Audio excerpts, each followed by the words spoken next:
Hey everyone, welcome back to KDX Bricks Analytics. I'm just getting in from playing some volleyball with my boys out in the backyard, and it is getting hot out there. It's summertime, or at least the warmer weather is coming, and we're all excited about that. Let's talk retiring Star Wars sets, and for each, I'm going to give you 2 favorite points and 2 not favorite points that I analyze and evaluate when I'm considering each set as an investment. And at the end, I'll give you my top 3 from everything that we talk about today. So let's get into it.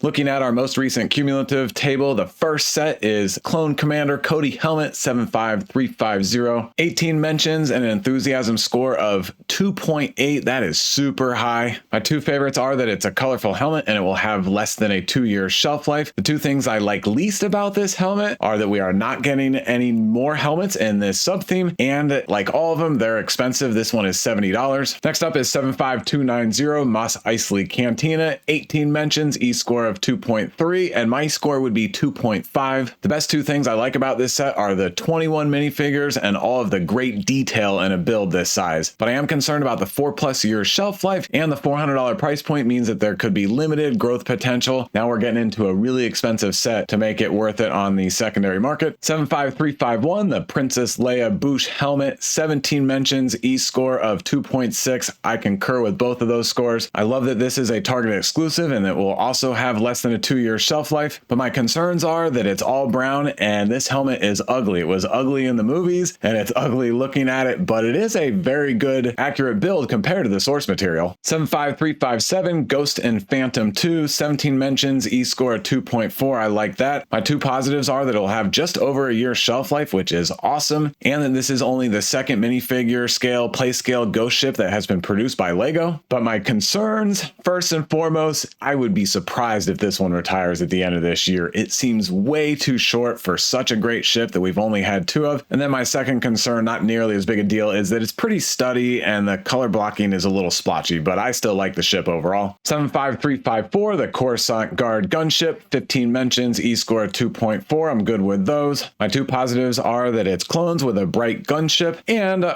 another one that's just over a year shelf life if it retires at the end of this year. My negatives are that it's very expensive, $140 for 1,083 pieces, and the production quality on the Commander Fox minifigure is awful. 75356, Executor Super Star Destroyer, the first in the new MIDI scale sub-theme. 13 mentions, E-score of 2.7. I love that. My 2 big pluses are that this is a Walmart exclusive, and it's the first in this new MIDI scale sub-theme, and it's the only one that's retired at the end of this year. This could slip off the shelves without too many people realizing, and then when Lego produces more in this sub-theme, they're going to want to go back and get this one. My 2 concerns, both very minor, but no minifigures with the set, and it is another all-gray Star Wars ship, but the design on this one is so good. 75347 TIE Bomber. My main positive is that this is a great ship in Star Wars and it's rare. The last one came out in 2003, and then my other positive is that it has a Darth Vader minifigure. Most anything that has a Darth Vader connection gets a little bump on the secondary market. My 2 concerns are that it's a little expensive at $65, but I'm sure we'll get some more good discount opportunities. And then my other concern, mild, is that the minifigures aren't anything too exciting. 75349 Captain Rex Helmet, and if you notice on the table, this set does not have the R in parentheses in front of the set number and name. That means that according to the Brick Fanatics list, it is not expected to retire at the end of this year. So inverse is that on the table, sets with the R in parentheses means that according to Brick Fanatics, that it is expected to retire at the end of this year. As always, I like to caution that that list can change a little bit, so don't bank on this 100%. It's probably about 95 to 98% accurate, but there will be a minor thing that will change here and there, and it could be one critical set that we are watching closely, and then we get stuck with a bunch of extra copies at the end of this year, and we have to wait another year for retirement. Those things happen. We just got to ride through that. Since Captain Rex is not expected to retire at the end of this year, I'm not going to give you my positives and negatives, but it does have 9 mentions and a very high 2.9 enthusiasm score. The max enthusiasm score a set can get is 3.0, so that is fantastic. 75304, the Darth Vader helmet, 9 mentions, enthusiasm score of 2.2. Seems seems about right. And I think I just realized I didn't read off the tie bomber mentions and enthusiasm score, which are 11 and 2.5. I think that is great. I agree with that. My positives are that this is part of the helmet series and all past performers have been either great to absolutely great. Also, it's Vader himself, and Vader gets a little popularity bump on the secondary market. But in terms of helmets, this one's on the lower end for me and one that I would want to invest in. My couple of negatives are that it has a really, really long shelf life for a helmet. It came out in 2021, and also it's really studdy. So yes, when you look at it, it's Vader, but is it the most fun to look at for a Vader helmet? There's a lot of other non-Lego products on the market that I think look 1,000 times better. 75345 501st Clone Troopers Battle Pack. 9 mentions, E-score 1.9. I think the E-score should be about a 2.4. My positives are that it's 501st clones. Those are the best. We all love them. And also pretty good price at $20 for the 4 minifigures and the shooter build that isn't great. And remember, it's on sale for $16, I think pretty much all the time. So we might even be able to catch them at $12 or $13 before they go off the shelves. My 2 negatives are that yes, there is a shooter build that comes with it, but it's a pretty poor build. And then of course, the other negative is the helmet holes, even though you guys know those don't get me spun up too much. 75344 Boba Fett's Starship Microfighter, 8 mentions, E-score 2.5. That's fantastic. I love this one because of the build. It's a slave one. It's got some color on it, very recognizable for a microfighter scale. The minifigure fits right inside. And also I love it because the Boba Fett minifigure is well done. It's not the most accurate, but the printing and all the detail is awesome. My 2 concerns are that at the $10 price point, you have to sell a lot of them to,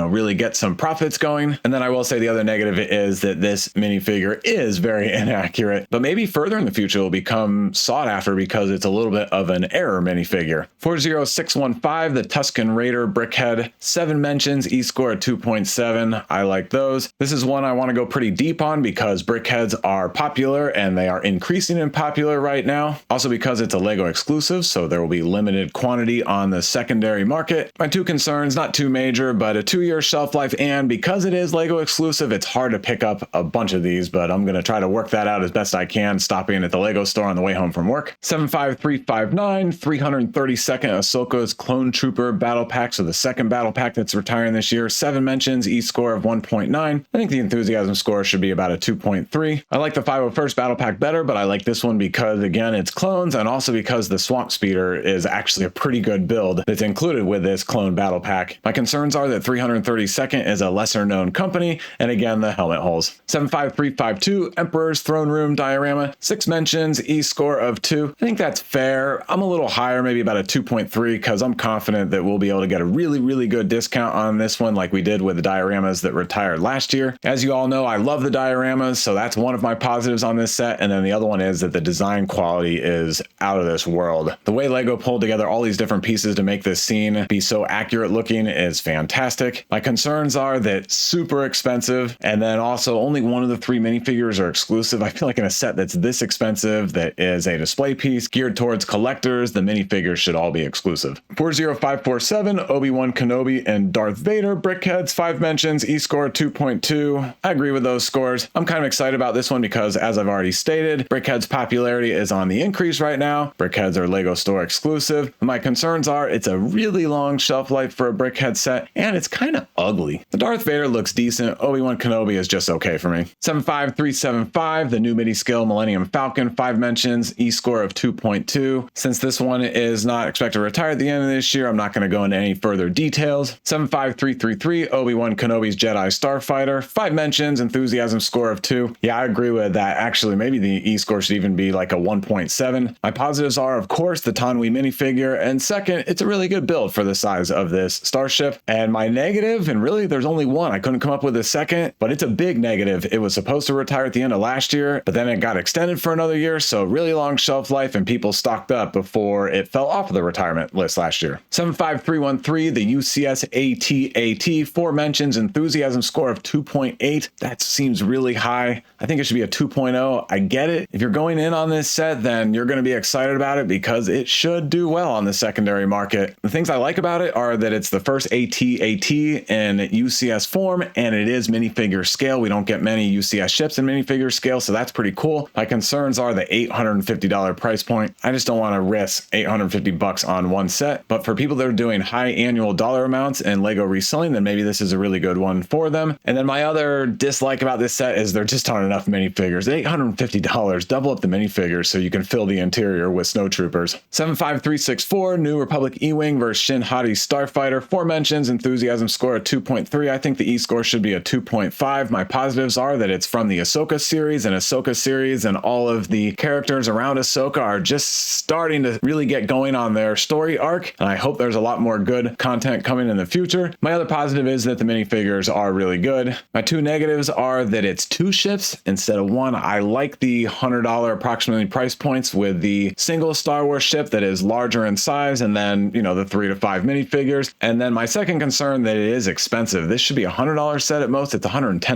75379, the new R2D2. 4 mentions, E-score of 2. I expect that enthusiasm score to jump up pretty quickly because the Darth Malak minifigure is already going for $50 on eBay. Now to the R2D2 that is retiring at the end of this year. 75308. 4 mentions, E-score of 1.8. I expect that to bottom out. I think it's an E-score of 0, especially because the new one just came out, but also because it is expensive at $240 and it is ugly. It is so thick and bulky. Oh, and I forgot to give you my 2 positives about this set. That's how much I dislike this one. So my first positive is that it's finally retiring, and my second positive is that Lego finally built an R2D2 that is awesome that I would actually want to own. 75348, the Mandalorian Fang Fighter versus TIE Interceptor. 4 mentions, E-score 1.5. Yeah, it's close. Maybe I'm a 1.8. I'm not very excited about this one. I do love the TIE Interceptor. We don't get those too often, and it's a great build. It's smaller, but it's still a great build. And then the minifigures that come with it are pretty good. But my concerns, and they're big ones, are that the Fang Fighter is a throwaway ship. I mean, it's just a pancake. And yes, this is the standard $100 set, but wow, it's expensive for the pancake starship that we're getting. 75346, the Pirate Snub Fighter. 4 mentions, E-score 1.3. I agree with those metrics. My likes are that the build is okay. My son has built it, and yeah, it's pretty switchable and a cool ship. And then my other positive is the pilot's helmet. Really good printing on those like Lego typically does. My negatives are that it's just not memorable at all. And then other than the helmet, the minifigures are also not memorable and therefore kind of a throwaway. 75360, Yoda's Jedi Starfighter. It was hard to find some positives, but I guess I like the build okay, and I guess I like that it's a Yoda ship. I mean, Yoda's one of the greatest characters in the history of all storytelling, but this is a set I am fairly certain I am skipping unless there's some crazy good discount. My negatives are it's basically an exact replica of the one from 5 years ago, and that one was either $25 or $30, and this one is $5 more, so it's expensive, and there's not much really new with this one. 75387, boarding the Tanta 4, kind of diorama, kind of hallway scene. 3 mentions, E-score at 2.7. It just came out, and it's already rocking the metrics. That is awesome. 75376, Tanta 4 midi scale, 3 mentions, E-score of 2.3. Also just came out, so not retiring at the end of this year, so I'm not going into the details, but I do like the new midi scale ships, just like this one. 75377, the Invisible Hand, also 3 mentions with an E-score of 2.3, and this one is a Target exclusive. Ooh la la, get ready when we get a retirement date for this one. 75328, the Mandalorian helmet, 3 mentions with an E-score of 2, and then 75337, ATTE Walker, 3 mentions, also with an E-score of 2. It seems like this one should have a lot more buzz around it. I don't know why it's almost ignored by everybody, but the fact that it's going to at least be on the shelves through 2025 is going to slow a lot of people down because that's turning into a very long shelf life. 75353, the Endor Speeder Chase Diorama, 3 mentions, E-score of 1.7. I'm an E-score of 2.2. My 2 positives are that it's a diorama. I think it's a great line, even though the ones that have retired really haven't come out of the gate strong or much at all yet. I think give it some time. And then my other positive is the trees and the foliage. All that greenery looks fantastic. Just a great scene that sucks you in. My concerns are that it is expensive, so I'm gonna have to wait and time the really good discount, hoping that that comes. And my other negative is that the quote is pretty lame, which reads, "Quick, jam their comm leaks, center switch," by Luke Skywalker.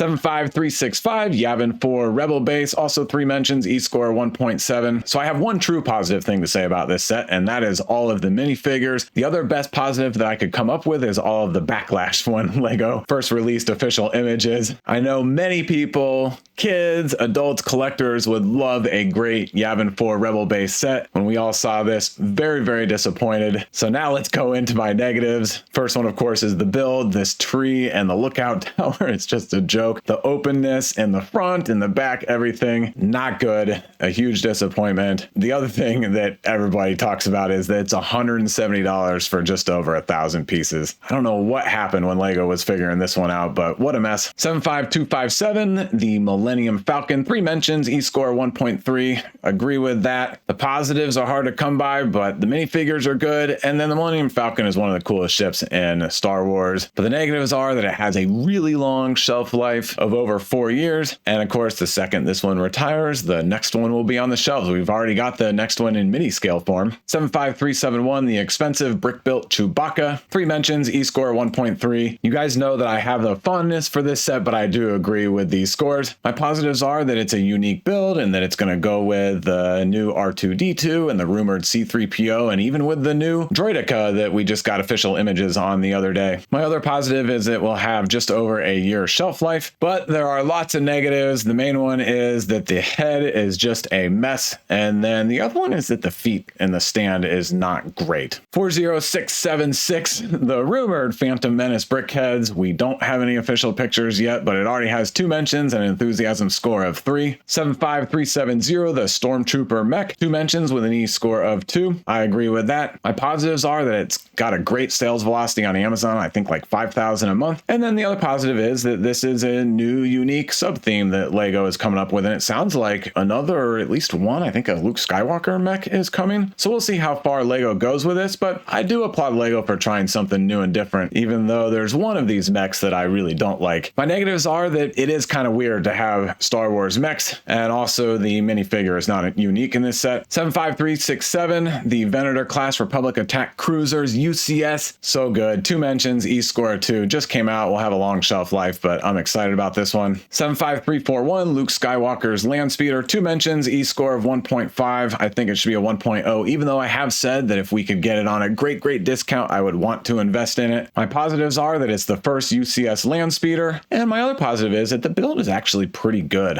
I like the engines, the canopy's good, the tubes used around the frame, but the negatives are plentiful. The first one is that it's very expensive at $240 for 1890 pieces. And then the other big negative, I think I just pull it all into one bucket, is that there's a lot of hate. It was kind of a joke. It's a meme, and a set with this much negativity would require a long hold time until everybody forgets how much they hated it when it came out. 75369, Boba Fett mech, 2 mentions, and E-score 1.5. I think that should be a little higher. My positives are, again, it's cool to have a new Star Wars sub-theme, and the other positive is that Boba Fett's awesome. Most anything Boba Fett has a lot of popularity on the secondary market. The negatives are that this is by far the most talked about mech, and so it could be oversaturated on the secondary market. And then the other negative is just the negativity around the Star Wars mech theme in general. 75358, Tennu Jedi Temple, 2 mentions, E-score of 1. I agree. The positives are that the minifigures are cool and that the prints are really good, but the negatives are that it's very expensive, $40. I know it's a 4+ set. And then the other negative is that it's just obscure from the Young Jedi Adventures. Yeah, a lot of kids will like it. 75363, the Mandalorian N1